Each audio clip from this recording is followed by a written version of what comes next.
Okay, सबसे पहले हम लोग कुछ डिफिनीशन से बात करेंगे। हजार्ड का मतलब क्या होता है, कौन बताएंगे? जिनको बोल आंसर देना है वो अपना माइक ऑन करके आंसर दे सकते हैं, और जिनको आंसर अगर नहीं देना है तो कोई बात नहीं, मैं बताऊंगा।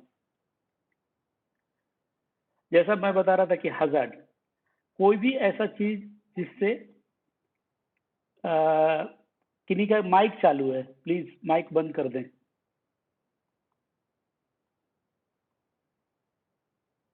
हाँ, हजार्ड का मतलब होता है कि कोई भी चीज ऐसा जिससे कि आदमी को खतरा हो सकता है, प्रॉपर्टी का खतरा हो सकता है, या वातावरण को खतरा होता है, वो सारा कुछ जो है वो हजार्ड है।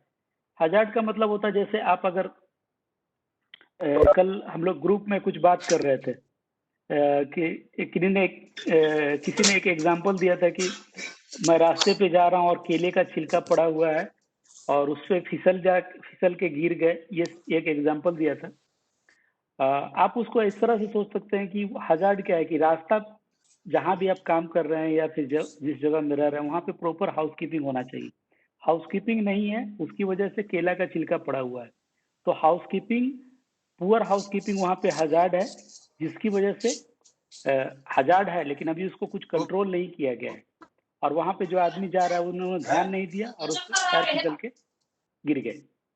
इसका एक मैंने एग्जाम्पल यहाँ पे सेट किया है कि आप जो भी कुछ एक्टिविटी करते हैं, दुनिया में कोई भी ऐसा एक्टिविटी नहीं है जिसमें बिना खतरे का एक्टिविटी हो सकता है। एग्जाम्पल के लिए कि अगर आप फ्लेमेबल मटेरियल का कुछ स्टोरेज करते हैं, और स्टोर करने का जो पूरा प्रोसेस है उसमें से एक चीज मैंने कंसीडर किया है कि जो जिस please silent the mic.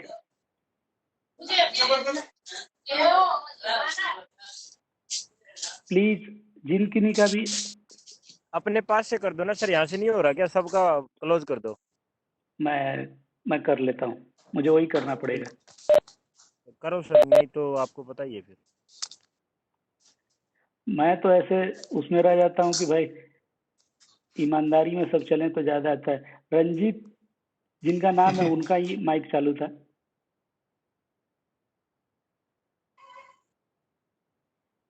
Okay,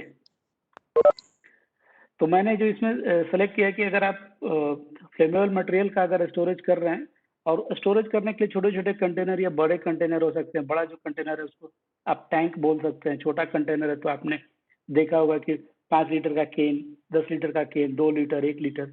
अगर वो कंटेनर में डैमेज है तो वो हजार्ड है। कंटेनर फूटा हुआ नहीं होना चाहिए, उसमें कुछ लीक नहीं होना चाहिए। और वो जो डैमेज कंटेनर है उसमें अगर हम स्टोर कर रहे हैं मटेरियल, उसका कंसिक्वेंस क्या होगा? स्पिल होगा। अब लोग इसमें बोलेंगे कि सर इसमें फायर भी होने का चांस है। फायर है जो तो कुछ अदर रीजन से आएगा, लेकिन फर्स्ट इसका हजार्ड है डैमेज कंटेनर। डैमेज कंटेनर की वजह से स्पिल होगा। दूसरा है, हम लोग ऑफिस में काम करते हैं। ऑफिस में अगर जो जैसे आपके डेस्क पे या फिर आपके रास्ते में कोई डैमेज केबल है तो वो एक हजार्ड हुआ। वो डैमेज केबल में क्या खतरा है? आदमी को इलेक्ट्रोक्यूशन हो सकता है। तो वहाँ हजार्ड डैमेज केबल है, उसका जो कंसिक्वेंस या इफेक्ट बोल सकते हैं वो इलेक्ट्रोक्यूशन है। आप एक एक्टिविटी कर रहे हैं, गाड़ी चला रहे हैं, गाड़ी चलाने में क्या खतरा हो सकता है? गाड़ी का ब्रेक फेल हो जाएगा, या फिर आपको ऐसा लगा कि आज मैं दिल्ली से जो आगरा का जो यमुना एक्सप्रेस वे जो हाईवे है उस पर चला रहे हैं और आज 200 की स्पीड पे गाड़ी टेस्ट करना है, तो उसको ओवर स्पीडिंग बोलते हैं, वो भी एक खतरा है। ओवर स्पीडिंग से क्या होगा?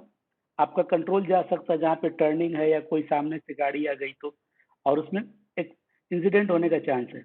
आप गाड़ी चला रहे हो सकता है जो आप जो आपके पास 3 मिरर होता है, सेंटर मिरर, लेफ्ट मिरर और राइट मिरर। उसमें गाड़ी का पूरा जो साइड का चीजें वो दिखता है, लेकिन फिर भी उसमें भी ब्लाइंड स्पॉट होने का चांस है अगर आपने मिरर बराबर सेट नहीं किया है तो। ब्लाइंड स्पॉट्स की वजह से क्या होगा? आप अगर लेन चेंज कर रहे हैं तो उसमें इंसिडेंट होने का चांस है। तो कोई भी ऐसा चीज जिसमें ये पोटेंशियल है कि वो किसी इंसान को या किसी संपत्ति को या वातावरण को नुकसान पहुंचा सकता है, उस सिचुएशन को हम लोग हजार्ड बोलते हैं। अगर अभी किसी को क्वेश्चन है तो वो पूछ सकते हैं कि हजार्ड क्या है। ये हमारा ब्रेड एंड बटर है। जैसा मैं बोल रहा था कि सेफ्टी वालों के लिए तो जो सैलरी है वो इसी बात से आती है। अगर जो लोग फायर में भी काम करते हैं उनके लिए तो मैं ये बोलूँगा कि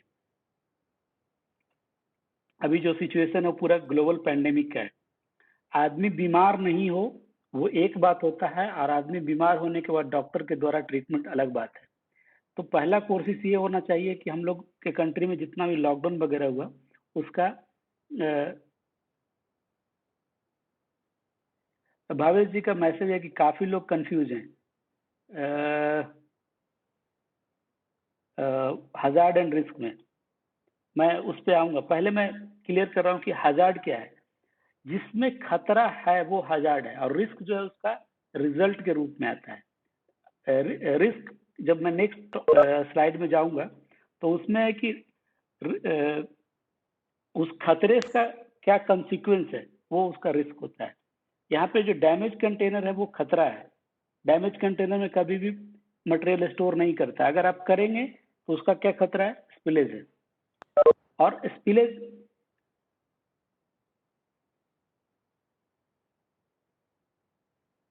आई थिंक किन्हीं को कुछ पूछना है तो प्लीज पूछिए। ओके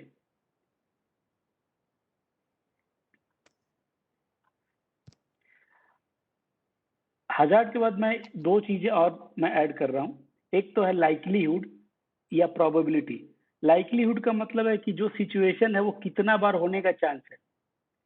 जैसे मैं अभी एग्जांपल के लिए बता रहा हूँ कि मेरे पास एक केबल है, आपको शायद नहीं दिखेगा, ब्लैक कलर नहीं है। जैसे ये एक केबल है मेरे पास, और ये केबल में यहाँ पे जो पॉइंट है वो ओपन पॉइंट है। अगर ये केबल हमारे टेबल पे रखा हुआ है तो काम करने के टाइम मैं कितना बार इसको टच करता हूँ उसको लाइकलीहुड बोल सकते हैं। लेकिन अगर यही केबल हमसे थोड़ा ऊंचे पे है तो उसको टच करने का चांस कम है। जब मैं उठूंगा तभी वो टच होने का चांस है।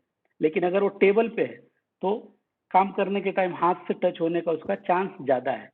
मतलब कोई भी हजार्ड का कंसिक्वेंस जो रिजल्टेंट है, अगर आप देखेंगे कि जैसे मैंने एग्जांपल लिया था कि डैमेज कंटेनर, आप डैमेज कंटेनर कितना बार आपको मिलेगा उसके हिसाब से उसका जो कंसिक्वेंस है वो दिखता है। और दूसरा जो है नेक्स्ट जो टॉपिक जो डिफिनेशन है सिविरिटी। सिविरिटी का मतलब होता है कि अगर कुछ हो गया तो कितना होगा। जैसे मैंने बोला कि ये केबल मेरे टेबल पे है, अगर वो केबल में जो पावर सप्लाई है 24 वोल्ट है तो मुझे बहुत माइनर सा एक झटका लगेगा। लेकिन अगर वही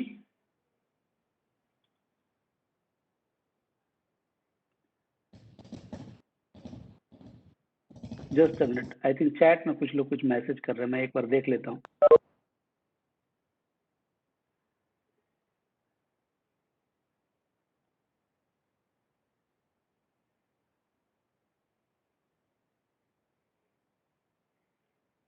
कोई शिवम सिंह है, खुद समझ रहे हो क्या बोले हो आप? क्या आपका क्वेश्चन है सर, जरा बताइए मुझे Shivam ji.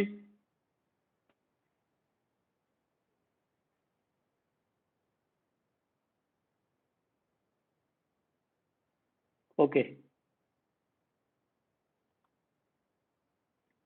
Okay fine. Severity का मतलब होता है कि कोई भी जो कंसिक्वेंस हो रहा है उसका कितना इम्पैक्ट है।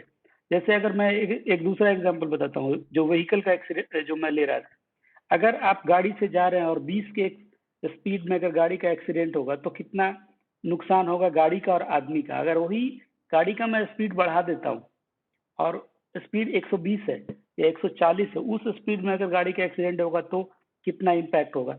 ये जो इम्पैक्ट का जो चीज है उसको सिविरिटी बोलते हैं। और रिस्क जो है लाइकलीहुड और सिविरिटी का कॉम्बिनेशन है, दोनों का मल्टीप्लीकेशन है। Risk equal to likelihood into severity. Example के लिए आप लीजिए कि मैं गाड़ी चला रहा हूँ 20 के स्पीड पे, तो इसमें जो एक्सीडेंट होने का चांस है वो कम है क्योंकि हमारा ब्रेक बराबर काम कर रहा है। और इसमें जो सिविरिटी भी रहेगा 20 के स्पीड में बहुत कम रहेगा। उसके लिए फिर मैट्रिक्स वगैरह हम लोग नेक्स्ट क्लास में बात करेंगे। ये क्लास में मैं रिस्क मैट्रिक्स पे बात नहीं करूंगा, मोस्टली डिफिनीशन पे मैं फोकस करूंगा। और रिस्क का मतलब आप इस तरह से लगा सकते हैं कि कोई भी जो घटना हो रही हो, कितना होने का उसका चांस है, और अगर हो गया तो कितना नुकसान होगा, उसको रिस्क बोलते हैं। तो आई थिंक अभी हजार्ड और रिस्क में आपको फर्क मालूम हो गया होगा।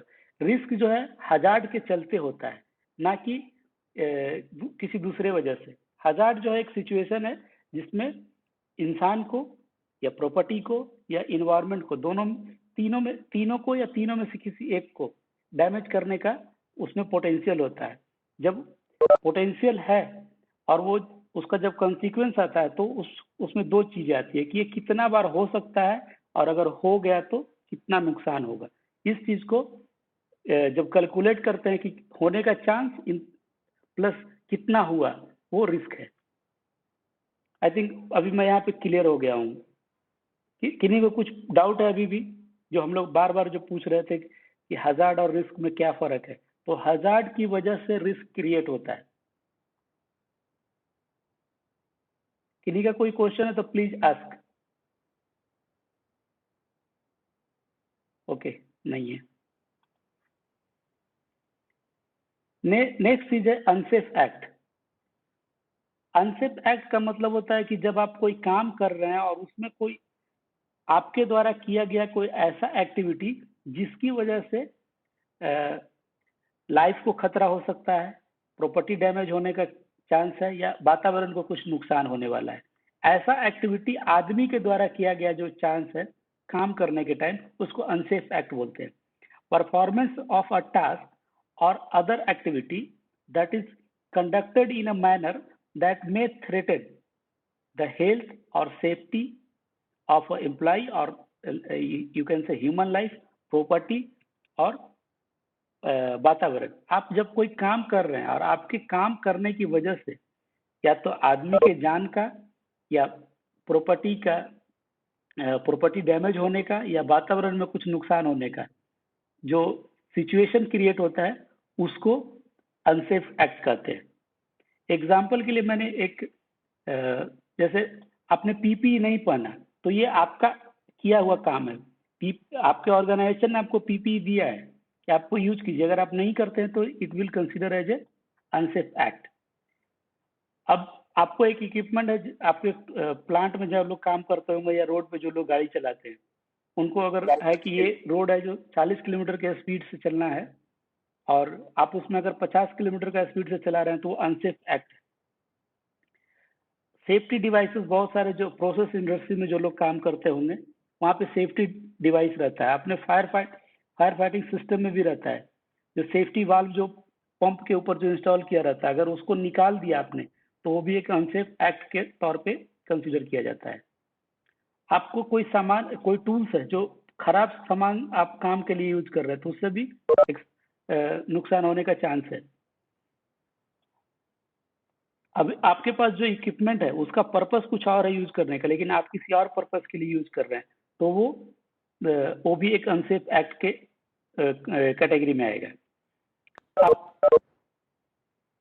आप कोई एक ऐसा हैजार्डस लोकेशन में काम कर रहे हैं और बिना कोई प्रोटेक्शन या वार्निंग के, वो भी एक अनसेफ एक्ट है। एग्जाम्पल के लिए आप कन्फाइंड स्पेस एरिया में चले गए, कन्फाइंड स्पेस में कुछ गैसेस वगैरह है, आपके पास कोई प्रॉपर एडिक्वेट वार्निंग का डिवाइस नहीं है तो वो भी एक अनसेफ एक्ट है। हॉर्स प्ले ज्यादातर लोग इंडिया में हम लोग करते हैं कि काम करने के टाइम मजाक मस्ती जो शुरू हो जाता है इक्विपमेंट के साथ या काम के साथ, तो वो भी एक अनसेफ एक्ट है। यहाँ तक किन्हीं को कुछ डाउट है या कुछ पूछना है? आप जो काम कर जो एक्टिविटी कर रहे हैं उसकी वजह से जो खतरा उत्पन्न हो रहा है उसको अनसेफ एक्ट में कंसीडर किया जाता है। वो खतरा आदमी के लाइफ के साथ हो सकता है, प्रॉपर्टी डैमेज होने के रूप में हो सकता है, या वातावरण को नुकसान पहुंचाने के रूप में हो सकता है। जैसे यहाँ पे एक अनसेफ एक्ट क्या है कि एक फोर्कलिफ्ट है, फोर्कलिफ्ट पे जो उसका ड्राइवर है उसने उसका जो मास्ट है वो ऊंचे पे करके उस पर सामान लोड किया हुआ और उसने खड़ा कर दिया। एक वर्कर गया और उस लोड के नीचे खड़ा हो गया, वो अनसेफ एक्ट में कंसीडर होता है, क्योंकि उनको पता है कि लोड के नीचे खड़ा नहीं होना है, फिर भी वो जाके वहां पे खड़ा हो रहा है, तो वो अनसेफ एक्ट है। नेक्स्ट है अनसेफ कंडीशन। अनसेफ कंडीशन का मतलब होता है कोई ऐसा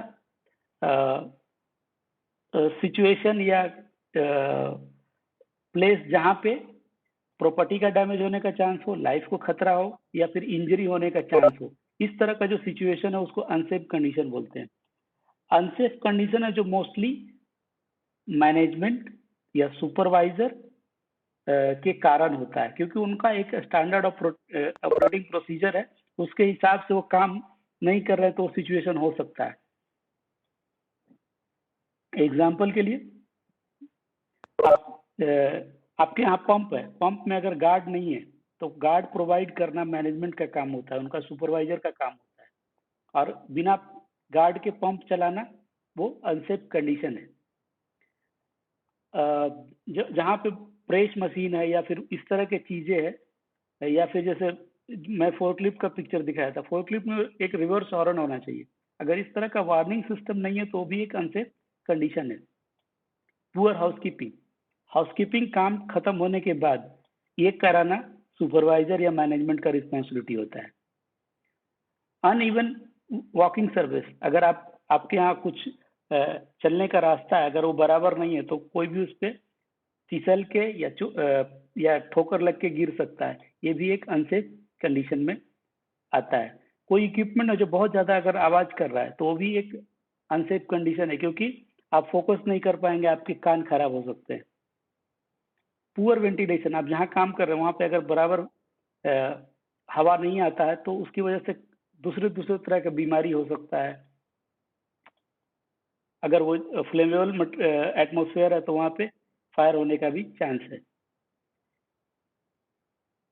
एग्जाम्पल के लिए जो है, ये फोर्कलिफ्ट है, इसका हाई मास्ट को ऊंचा छोड़ दिया है और ऐसे चला गया, ड्राइवर भी नहीं है, इस कंडीशन को अनसेफ कंडीशन बोलते हैं।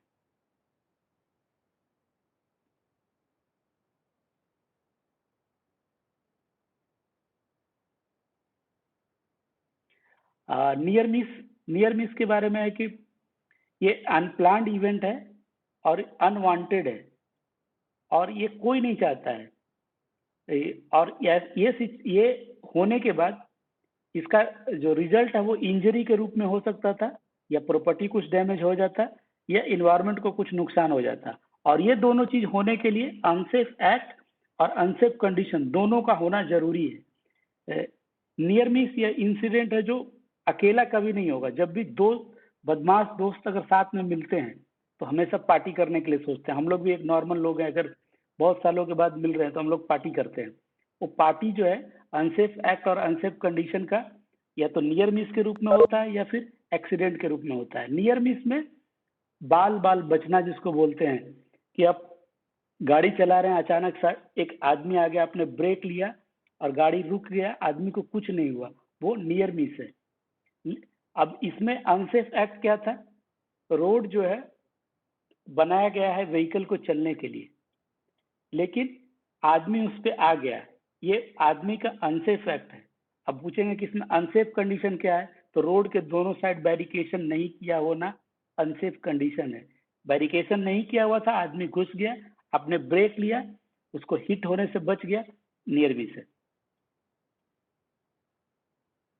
और एक्सीडेंट सेम है, अनप्लान्ड है, अनवांटेड है, और इसका जो रिजल्ट है वो फिजिकल इंजरी के रूप में हो सकता है, इल हेल्थ के रूप में हो सकता है, या प्रॉपर्टी डैमेज हो सकता है, या वातावरण को नुकसान हो सकता है। और इसका भी होने का कारण वही है, अनसेफ एक्ट और अनसेफ कंडीशन। आपने पिक्चर में देखा होगा कि वो मटेरियल उसने करके रखा था फोर्कलिफ्ट पे, मटेरियल गिरा, वो आदमी को ब्लडली इंजरी हो गया, वो एक्सीडेंट है। अभी जो ISO 45001 जो है उसमें एक वर्ड यूज होता है इंसिडेंट। इंसिडेंट में दोनों कंसीडर होते हैं, नियर मिस और एक्सीडेंट, दोनों को इंसिडेंट बोलते हैं। अगर कुछ होते होते बच गया तो वो नियर मिस है, कुछ हो गया ब्लडली कुछ इंजरी हो गया तो वो एक्सीडेंट है।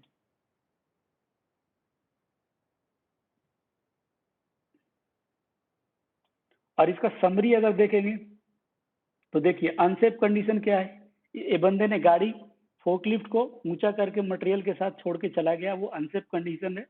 अनसेफ कंडीशन में एक आदमी आया और लोड के नीचे खड़ा हो गया, वो उसका अनसेफ एक्ट है, और वो खड़ा रहा और उसी समय ऊपर से मटेरियल गिरा, लेकिन वो बच गया, वो नियर मिस है। दूसरे दूसरे सिचुएशन में मटेरियल गिरता है और आदमी पे गिर गया और उसको इंजरी हो गया, वो एक्सीडेंट है। यहाँ तक अगर किसी को कुछ क्वेश्चन है, कुछ डाउट है, तो प्लीज पूछिए।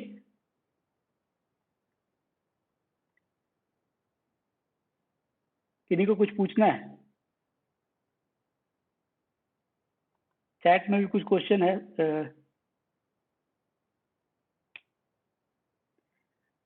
अरुण सर का कुछ क्वेश्चन है, अनसेफ वर्क प्रैक्टिस भी कुछ होता है क्या सर? बिल्कुल। अनसेफ जो अनसेफ वर्क प्रैक्टिस मतलब सर, अनसेफ एक्ट वो लगातार कर रहा है, बार बार कर रहा है, एक ही टाइप का। महिपाल गुज्जर है, वो पूछ रहे हैं सर, फायर सेफ्टी सुपरवाइजर के इंटरव्यू में क्या पूछा जाता है? सर, फायर और सेफ्टी जब जब सुपरवाइजर की बात करेंगे तो ये सब जो चीजें वो बेसिक चीजें हैं।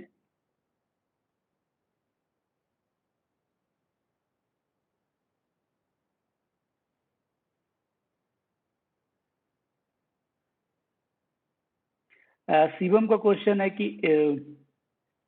एक्सीडेंट में फैटल होता है तो भोपाल गैस डिजास्टर को इंसिडेंट या डिजास्टर बोलते हैं।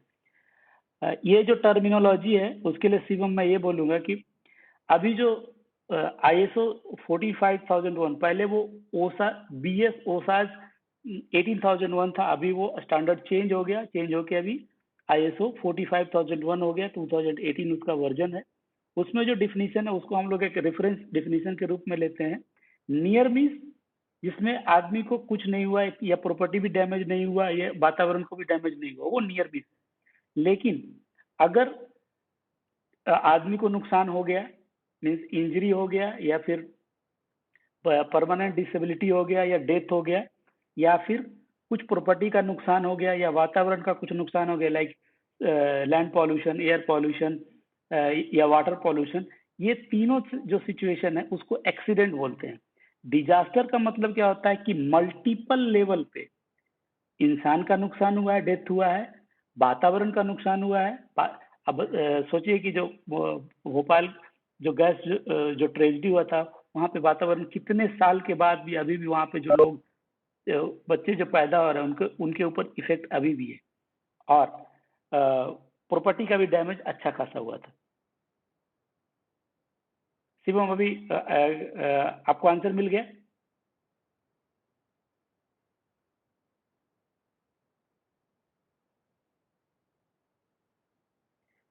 इंसिडेंट क्यों बोलते हैं? ये इंसिडेंट मतलब कुछ दुर्घटना हुआ, उसमें जो होते होते बच गया उसको नियर मिस बोलते हैं, और जिसमें कुछ हो गया परफेक्टली 100% हो गया उस, उसको एक्सीडेंट बोलते हैं।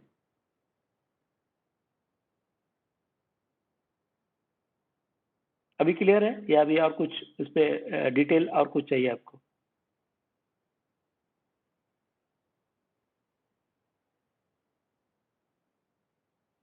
Okay, thank you Shivam.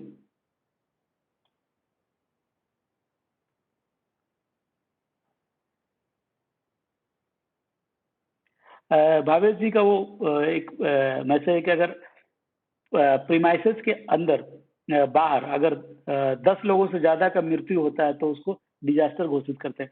ये जो क्राइटेरिया जो है डिजास्टर वगैरह का, वो सब अलग आप जो लोकल रेगुलेशन है उसके हिसाब से भी चेंज होता है।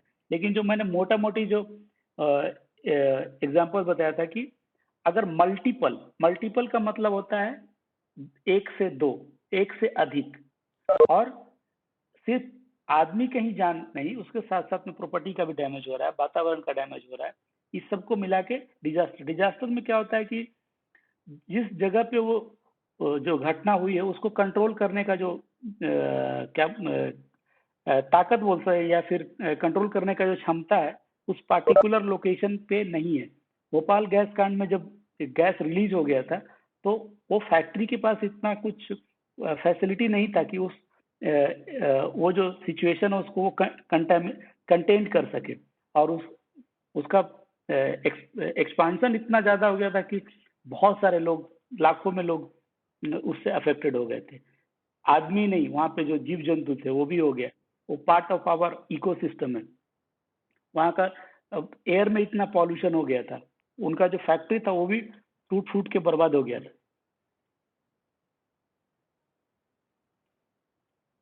ओके, अभी हम लोग आगे चलेंगे। रिस्क असेसमेंट करने का भावेश जी का फिर से कुछ क्वेश्चन है, चैट में कुछ है।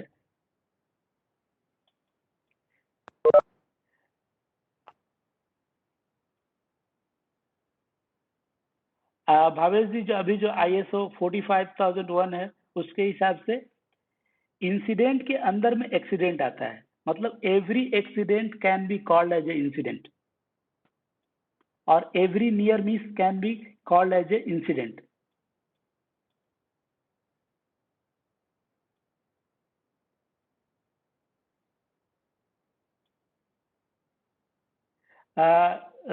शिवम, मैं आपको अगर आप ये होगा तो मैं आपको ये स्लाइड खत्म होने के बाद मैं आपको स्टैंडर्ड का एग्जैक्ट जो वर्डिंग है वो मैं दिखाऊंगा। वो थ्री उसमें क्लाउज नंबर है 3.19, उसमें जो स्पेसिफिकेशन है मैं उसी को रेफर कर रहा हूँ।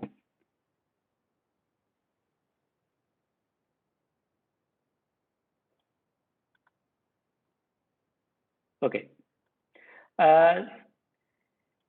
रिस्क असेसमेंट का मैंने एक फार्मूला यहाँ पे डाल के रखा है, आई डर। रिस्क में हमेशा डर लगता है, अगर उससे इसको आप को रिलेट करेंगे तो आपको इजी है कि रिस्क असेसमेंट कैसे करना है। फर्स्ट है कि आप आइडेंटिफाई द हजार्ड। सबसे पहले आपको हजार्ड के बारे में जानना जरूरी है।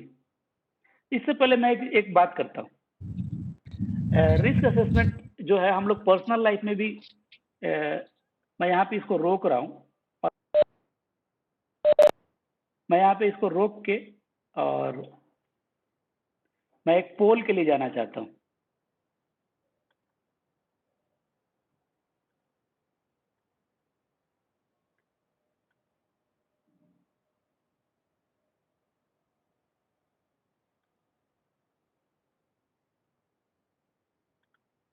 एक मिनट, तो मुझे टाइप करने में थोड़ा सा टाइम लगेगा। वो टॉपिक खत्म हो गया तो उससे रिलेटेड एक पोल है, वो मैं कर लेता हूँ, फिर आगे जाएंगे।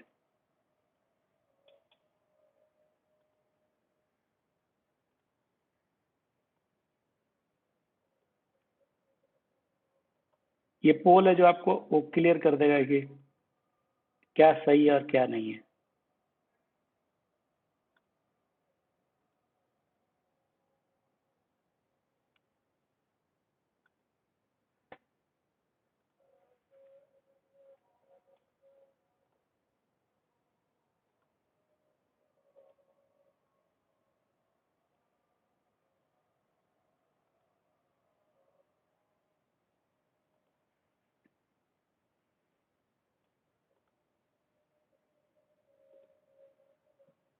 ओके,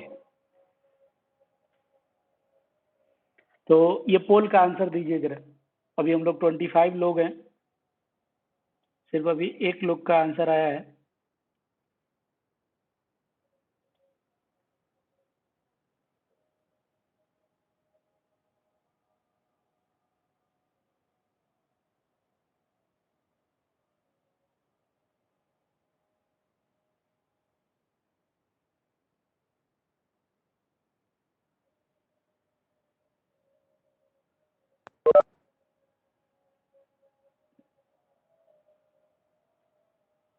ओके, सब लोगों का आ गया है आंसर।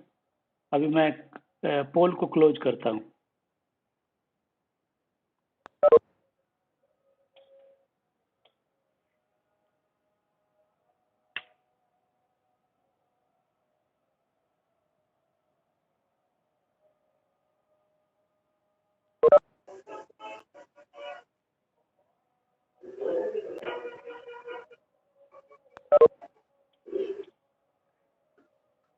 पहले मैं करेक्ट आंसर बताता हूँ कि इसमें करेक्ट आंसर क्या है। इसका करेक्ट आंसर है एक्सीडेंट एंड नियर मिस दोनों को इंसिडेंट बोलते हैं। अब कितने लोगों ने आंसर दिया वो देखिए, आपके स्क्रीन पे दिखेगा।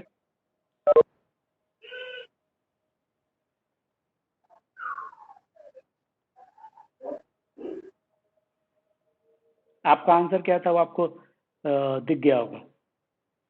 46% लोगों ने आंसर सही दिया था, 27% लोगों ने आंसर दिया ही नहीं था, बाकी 50% लोगों ने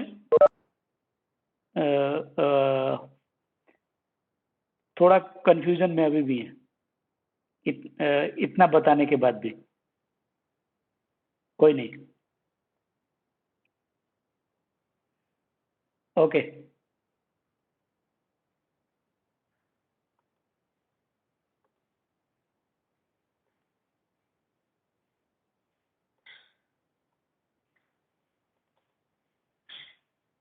ओके, अभी ये नेक्स्ट स्टेप जाने से पहले मैं एक चीज पूछता हूँ कि एक एग्जांपल के लिए आप समझ लीजिए कि आप अपने घर में हैं और घर से बाहर आपको कुछ सामान लेने के लिए जाना है, गली हो या सड़क हो।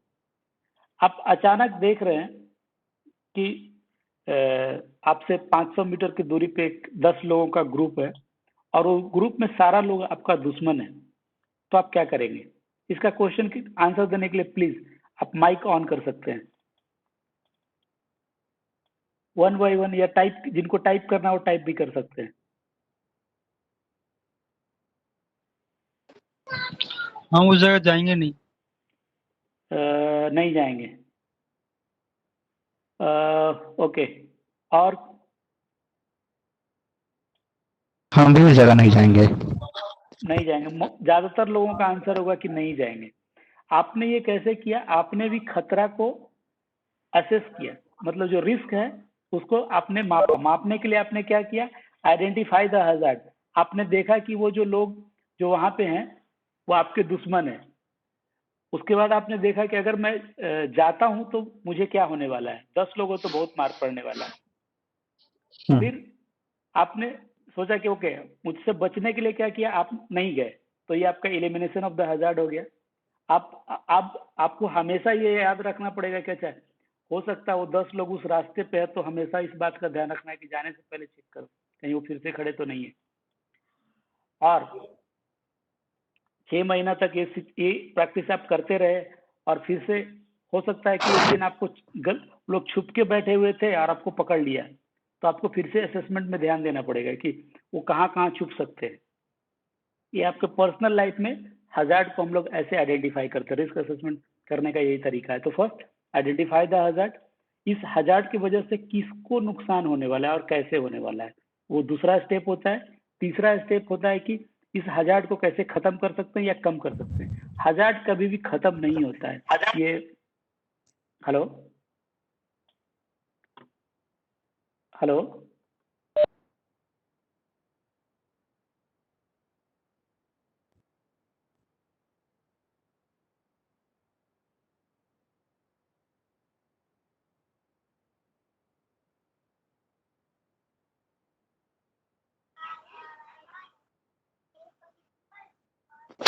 आपका आवाज नहीं सुनाई दे रहा है।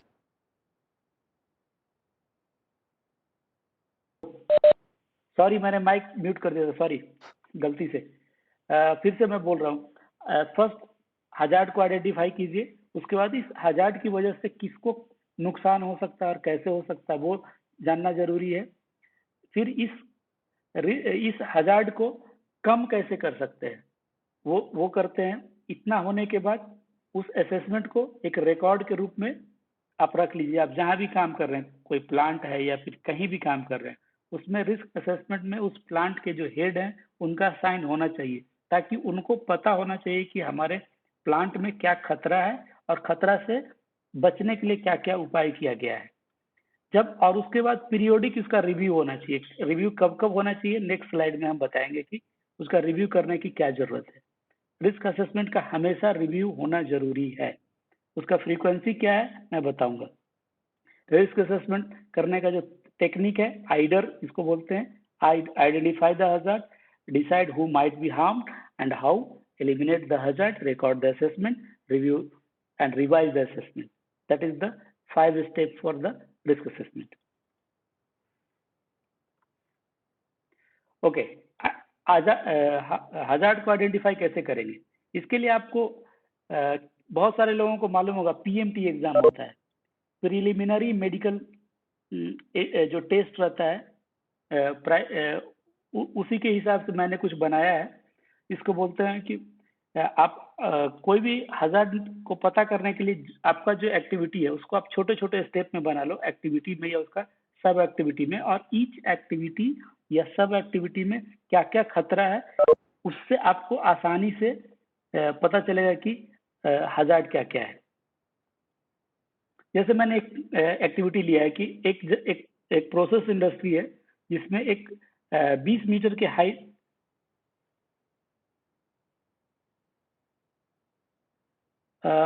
महिपाल गुर्जर, आप कुछ रिक्वेस्ट कर रहे हैं ऐड नोट के लिए, बोलिए मुझे क्या आपको ऐड करना है?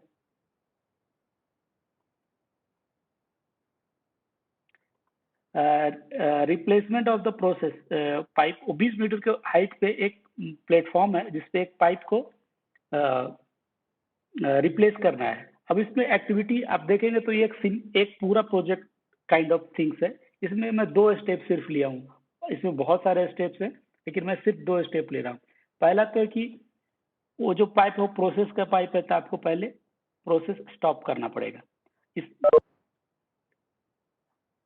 महिपाल गुर्जर, आपको क्या ऐड नोट में क्या रिक्वेस्ट है, क्या कंटेंट शेयर करना चाह रहे हैं बताइए, नहीं तो आई विल ब्लॉक यू।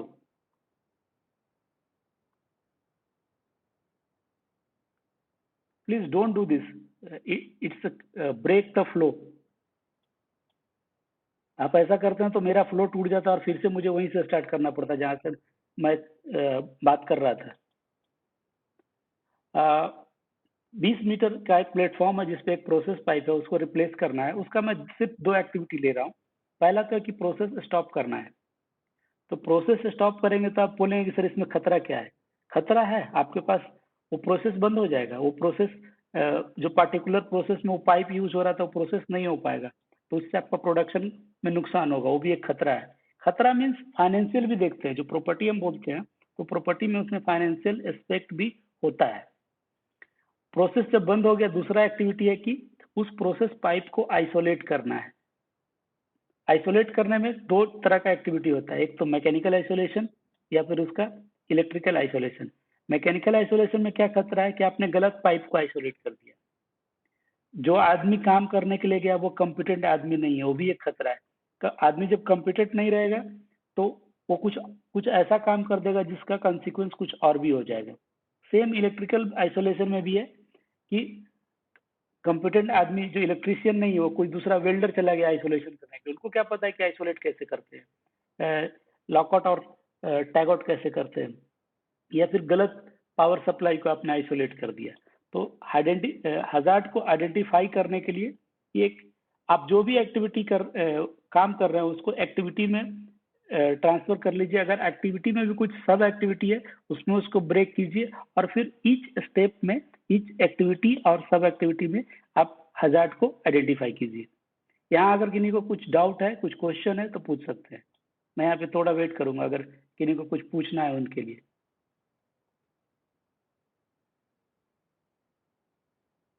किसी को कुछ पूछना है? ओके।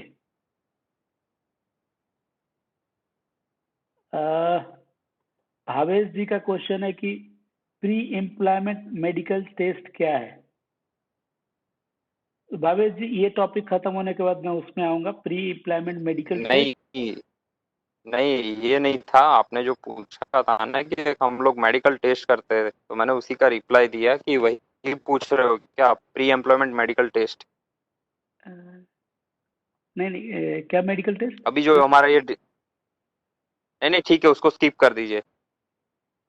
ओके ओके, नहीं अगर कुछ है तो डाउट क्लियर करके जाएंगे ना आगे। नहीं कोई डाउट नहीं है। एक्चुअली आपने बताया था कि हम लोग जब एम्प्लॉयमेंट का ज्वाइनिंग होता है उसके पहले एक मेडिकल टेस्ट करते हैं। तो जस्ट मैंने उसी के लिए डाला था कि ओके, वही चीज है ना, प्री एम्प्लॉयमेंट मेडिकल नहीं टेस्ट। मैं इनकम्पिटेंट बंदा मैं कोई बोल रहा था। डाउट नहीं है। इनकम्पिटेंट बंदा का मतलब क्या होता है कि हर एक्टिविटी को करने के लिए एक कॉम्पिटेंसी की जरूरत होता है। Competency means experience plus skill, दोनों को कॉम्बिनेशन को कॉम्पिटेंसी बोलते हैं। और हर काम के करने के लिए एक कॉम्पिटेंसी चाहिए। अगर वो कॉम्पिटेंसी नहीं है तो बंदा जो है वहां पे कोई ऐसा डिसीजन ले लेगा जिससे कि इंसिडेंट होने का चांस ज्यादा है। इसके लिए कॉम्पिटेंट का डिफिनेशन यह है कि with experience, knowledge and skill, ये पूरा कॉम्बिनेशन को कॉम्पिटेंसी बोलते हैं। Okay, decide who may might be harmed and how. आपको ये पता करना होगा कि ये जो हजार्ड है वो किसको नुकसान करेगा और कैसे करेगा। उसके लिए मैंने जो बता रहा था, सबसे पहले देखिए कि यहाँ पे जो आज पीपल है वो कितने लोगों को ये हार्म करने वाला है। पीपल का जब आइडेंटिफिकेशन आप करते हैं तो उसमें दो तीन चीजें आपको ऐड करना पड़ेगा। वो कम एज वाला है जिसको जुबिलेंट वर्कर बोलते हैं, अंडर एज वर्कर बोलते हैं जिनका 18 साल से नीचे वाला है, वो तो काम में नहीं इन्वॉल्व है। लेडीज है क्या, ओल्ड एज वाला है क्या, ये सब का फर्क है। वो फर्क जब हम लोग कभी डिटेल में जाएंगे तो उसमें बताएंगे कि इसका क्या फर्क है। फॉर एग्जाम्पल आप मटेरियल हैंडलिंग में जा रहे हैं तो मटेरियल हैंडलिंग का जो आजकल जो कंसेप्ट है पूरे वर्ल्ड वाइड मैक्सिमम है जो 25 kg है। अगर लेकिन लेडीज के लिए वो कम है क्योंकि उनका जो फिजिकल कैपेबिलिटी है वो थोड़ा कम है। इसके लिए जो वहाँ पे मटेरियल है उसमें कुछ खतरा है क्या, उससे कुछ खतरा होने वाला है।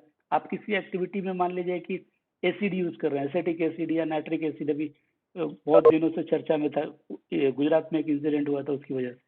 तो उससे कुछ है क्या खतरा। इक्विपमेंट का कुछ खतरा है, आप जो इक्विपमेंट यूज करने जा रहे हैं उससे कुछ खतरा होने वाला है। आपके एक्टिविटी से कुछ वातावरण में कुछ खतरा है, या फिर आपका जो टास्क है उस टास्क में भी हिडन कुछ कंसिक्वेंस रहते हैं, वो है क्या।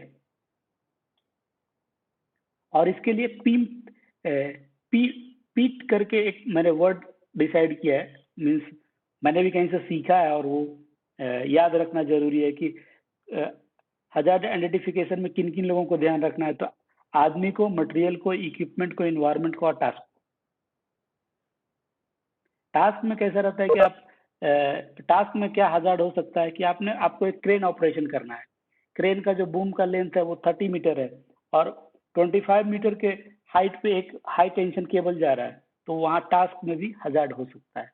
उस तरह से सोचेंगे आप। तो इलिमिनेशन ऑफ द हजार्ड, अभी हजार्ड और रिस्क को खत्म करने का जो क्या हायरार्की है, सबसे पहले तो कि हजार्ड को खत्म कीजिए। हजार्ड जो है उसको रिमूव कीजिए। फिजिकली अगर हजार्ड को निकाल सकते हैं तो सबसे बेस्ट है। अगर उसको फिजिकली नहीं निकाल सकते हैं तो उसका सब्स्टिट्यूट क्या हो सकता है। सब्स्टिट्यूट मतलब कि उससे कम खतरा वाला चीज का, जैसे एक अगर कोई एसिड है जिसका कंसंट्रेशन बहुत हाई है, 100% कंसंट्रेट है, और उसकी जगह पे प्रोसेस में आप 80% कंसंट्रेशन वाला चीज भी यूज कर सकते हैं, तो वो लेस हजार्डस हो। इस तरह से सब्स्टिट्यूट, या फिर कोई एक प्रोडक्ट आप यूज कर रहे हैं, ये बेसिकली ये प्रोसेस इंडस्ट्री से, तो थोड़ा आपको ये जो टर्म्स मैं यूज कर रहा हूँ हो सकता है आपको लगेगा कि नया टर्म्स है। अगर एलिमिनेट भी नहीं हो रहा है, सब्स्टिट्यूट भी नहीं हो रहा है, तो आपको इंजीनियरिंग कंट्रोल डालना पड़ेगा। इंजीनियरिंग कंट्रोल हजार्ड को, जो खतरा है उसको एक जगह पे कंटेन करने के लिए आदमी और हजार्ड के बीच में एक बैरियर क्रिएट कर देना है। जैसे आप जो पंप यूज करते हैं, पंप में हम पंप का जो ऑपरेशन है वो बंद नहीं कर सकते हैं। पंप का जो जहाँ पे पुली है या इम्पेलर है उसके जगह पे कुछ दूसरा चीज नहीं कर सकते हैं। तो वहाँ पे इंजीनियरिंग कंट्रोल क्या हमने डाला कि उस पर गार्ड लगा दिया। अगर इंजीनियरिंग कंट्रोल भी इमीडिएटली आप नहीं लगा सकते हैं तो एडमिनिस्ट्रेटिव कंट्रोल लगाना है। एडमिनिस्ट्रेटिव कंट्रोल का मतलब है कि जो आदमी नॉर्मल तरीके से काम कर रहा था उसको थोड़ा मॉडिफाई करके एक स्टैंडर्ड ऑपरेटिंग प्रोसीजर बना दीजिए, एसओपी जिसको बोलते हैं। एसओपी से काम करेगा तो रिस्क थोड़ा कम हो जाएगा। और सबसे लास्ट है जो पीपीई, पर्सनल प्रोटेक्टिव इक्विपमेंट। ये क्या करता है कि आपका जो रिस्क है और आपके बीच में जस्ट एक थीन बैरियर क्रिएट करता है, ज़्यादा कुछ नहीं है। मैं अपने एक्सपीरियंस में मैंने ये देखा है कि लोग हेलमेट लगा के रखा और हेलमेट के ऊपर एक मटेरियल गिरा सर में और आंख के पास से निकल गया। तो आप बोलेंगे कि सर फिर हेलमेट लगाने का फायदा क्या है? हेलमेट का डिजाइन है एक सर्टेन इम्पैक्ट सहने के लिए है, उससे ज्यादा अगर इम्पैक्ट आएगा तो हेलमेट टूट जाएगा। तो पीपीई सबसे लास्ट होता है। अगर इसका समरी के रूप में देखेंगे तो ये इसका समरी है कि जो सबसे टॉप में है वो सबसे मोस्ट इफेक्टिव है, सबसे जो बॉटम में है वो सबसे कम इफेक्टिव है। एलिमिनेशन करना सबसे अच्छा होता है। अगर एलिमिनेशन नहीं कर सकते हैं तो उसको सब्स्टिट्यूट कीजिए। सब्स्टिट्यूट भी नहीं कर सकते हैं तो इंजीनियरिंग कंट्रोल लगाइए। इंजीनियरिंग कंट्रोल लगाने में टाइम है या नहीं कर सकते हैं तो एडमिनिस्ट्रेटिव कंट्रोल लगाइए। और सबसे आखिरी में जो है वो पीपी, वो सबसे एकदम छोटा वाला कंट्रोल मेजर है।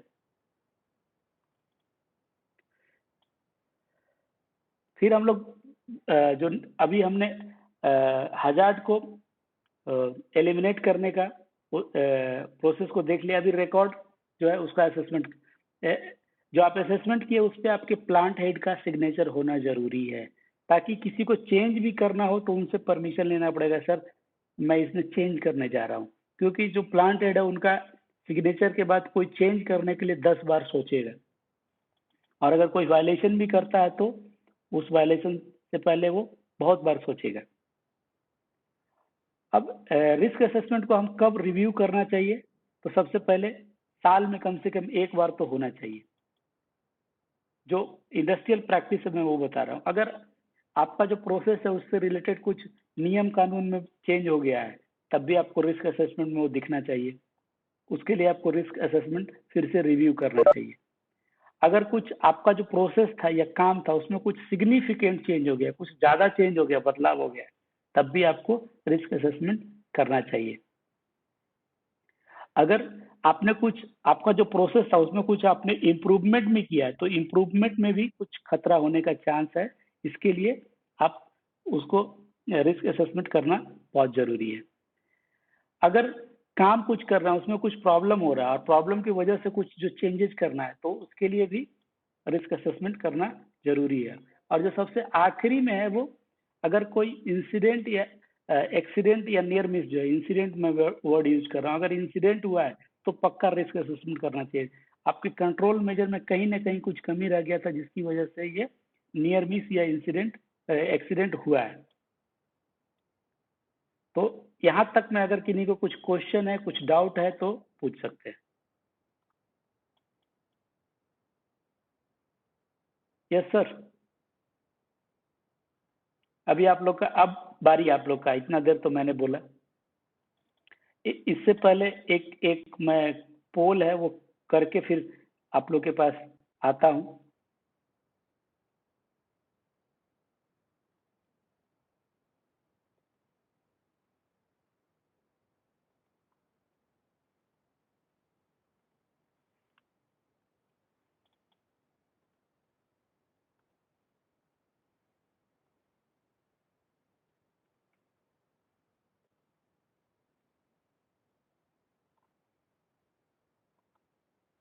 किन्हीं का कुछ क्वेश्चन है तो पूछ सकते हैं, मैं सुन रहा हूँ। मैं बस आपका पोल का मैं क्वेश्चन टाइप कर रहा हूँ।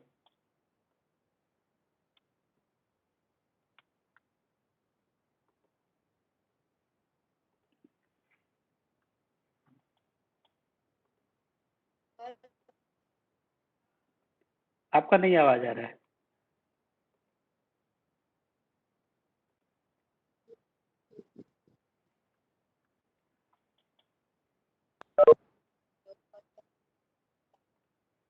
चलिए, अभी 22 लोग हैं, देखते हैं कितना लोग फटाफट आंसर करते हैं।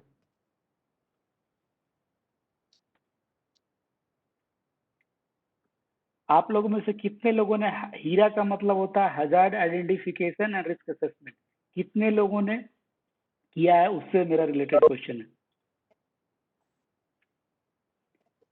35 सेकेंड और है आंसर देने के लिए।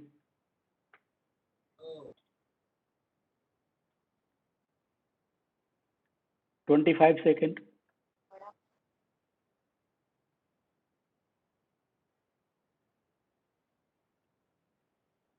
10 सेकेंड और है। आपको इसमें एक ऑप्शन और डालना है, अभी कर दी। ओके, पोल है जो क्लोज में करता हूँ, और पोल का जो रिजल्ट है कुछ इस तरह से है कि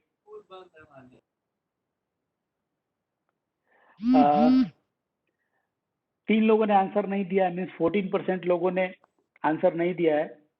14% लोग हैं जो हमेशा शामिल होते हैं, 10% लोग ऐसे हैं जो एक बार शामिल हुए हैं, और ज़्यादातर जो लोग हैं 62% लोगों कभी हजार्ड आइडेंटिफिकेशन और रिस्क असेसमेंट में शामिल नहीं हुए हैं। तो ये हमारे फील्ड के लिए एक बड़ा तकलीफ जैसा ये रिजल्ट है कि हम लोग हैं जो इसमें शामिल नहीं होते। ये प्रिवेंटिव मेजर में आता है। अब फायर लगने से पहले का जो काम काज है उसमें ये सारा कुछ आता है। ओके, अभी किन्हीं का कुछ क्वेश्चन है तो मुझे बता दीजिए। जिन किन्हीं को कुछ, ये जो आज जो पूरा टॉपिक, ये सिर्फ आधा भाग हमने कंप्लीट किया, आधा अभी नेक्स्ट बार में हम करेंगे, क्योंकि एक ही बार में करेंगे तो पूरा लंबा हो जाएगा और लेंदी हो जाएगा। यस यस, आपने एक हैंड रेज किया है, प्लीज। आप आपका नाम नहीं है तो मैं नहीं बोल पा रहा हूँ आपका नाम क्या है, सिर्फ मोबाइल नंबर कुछ है। पूछिए, आपको क्या पूछना है।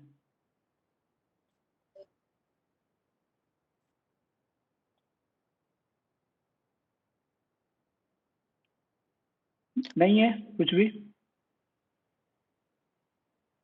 शायद कोई क्वेश्चन नहीं पूछना चाहता है क्या? ओके, किन्हीं को और कुछ पूछना है? सर हेलो इसमें hello hello, good evening sir. Yes, very good evening.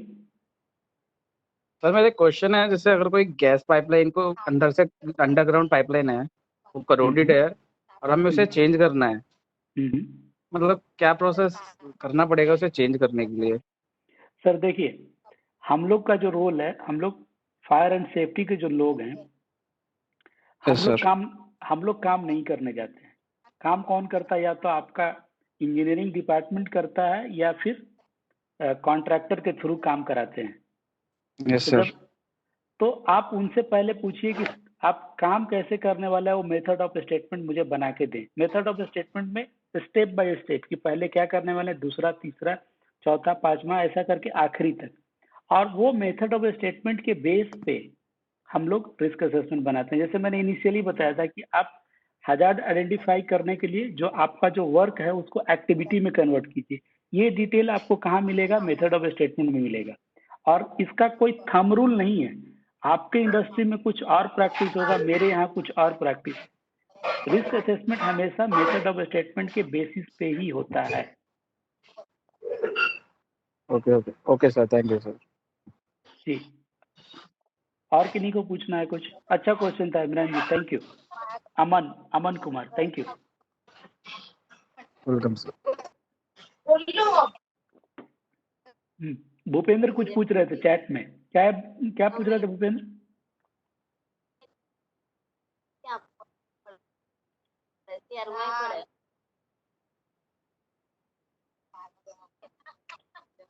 Pradeep कुछ पूछ रहे हैं कि grade I fire UK another country में कितना सैलरी होता है।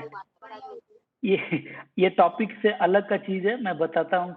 ये डिपेंड करता है कि जो बंदा सामने जॉब करने जा रहा है उसका क्या कैलिबर है, क्या कैपेसिटी है, और कितना नॉलेज उनके पास है। सब कुछ उस पर डिपेंड करता है। किस टाइप का ऑर्गेनाइजेशन ज्वाइन कर रहे हैं, सैलरी का डिसाइड वहां से भी होता है। रंजीत कल्याण करके हैं, वो कुछ नंबर दे रहे हैं, बोल रहे हैं ऐड करना। कहाँ ऐड करना है रंजीत? ये व्हाट्सएप की बात कर रहे हैं सर, बोल दो व्हाट्सएप का कोई भी ग्रुप नहीं है हमारा, ओनली फॉर हम लोग फेसबुक। नहीं, व्हाट्सएप हम लोग नहीं चलाते हैं। बहुत बुरा एक्सपीरियंस है मेरा खुद का। एक ग्रुप पता नहीं किन्होंने बनाया था, अपने नाम से बना के रखा था।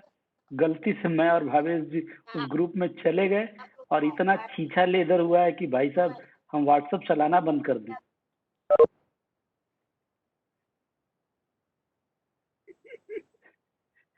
बिल्कुल सही है वो। देखिए व्हाट्सएप जो है वहाँ पे कंट्रोल्ड कम्युनिकेशन नहीं है, जिनके भी मन में आता है कुछ भी। पहला चीज है कि जो सोशल मीडिया का यूज पे एक बहुत बड़ा डिबेट जैसा चीज है, हम लोग उस पर जाना नहीं चाहते हैं। हम लोग अपने टॉपिक से कनेक्टेड होना चाहते हैं बस। किन्हीं को कुछ क्वेश्चन है इस अभी तक जो हमने प्रोसेस देखा हजार्ड आइडेंटिफिकेशन और रिस्क असेसमेंट का, उस पे कुछ क्वेश्चन है तो मैं बिल्कुल आपको कुछ मदद कर सकता हूँ। महिपाल गुज्जर जी, एपी के सीएन। सर रिस्क बोलिए बोलिए। हरिओम सिंह जी, अगर आप कुछ नहीं पूछना है तो आप अपना माइक बंद कर सकते हैं। यस, महिपाल गुज्जर, आप कुछ पूछ रहे हैं, मैं आपका क्वेश्चन नहीं समझ पा रहा हूँ। आपके सी एन भांजा जी है, मैं नहीं पढ़ पा रहा हूँ क्या है वो। हेलो भूपेंद्र कुछ क्वेश्चन है, आप हाथ खड़ा कर रहे हैं। हेलो सर मेरा क्वेश्चन तो यही था, रिस्क असेसमेंट के दौरान सर जो लेबर काम कर रही है उधर, अब वो हम उनको बोल रहे हैं वो भाई बोल रहे हैं ऐसा सर काम ना आपका करें। कॉन्टैक्ट नंबर भेजना, ये बात कह रहा है। अच्छा, सर कांटेक्ट नंबर से क्या करेंगे, मैं अवेलेबल आपका फेसबुक का जो ग्रुप है उसमें हूँ। वीकली हम लोग आते हैं, आप वहाँ पूछ लीजिए। मैसेंजर पे है। कांटेक्ट नंबर में क्या करेंगे साहब, अगर कुछ क्वेश्चन है तो ग्रुप में पूछ लीजिए, हम लोग जो भी लोग हैं आपको तुरंत बता देंगे। कांटेक्ट नंबर मैं इसलिए नहीं देना चाहता हूँ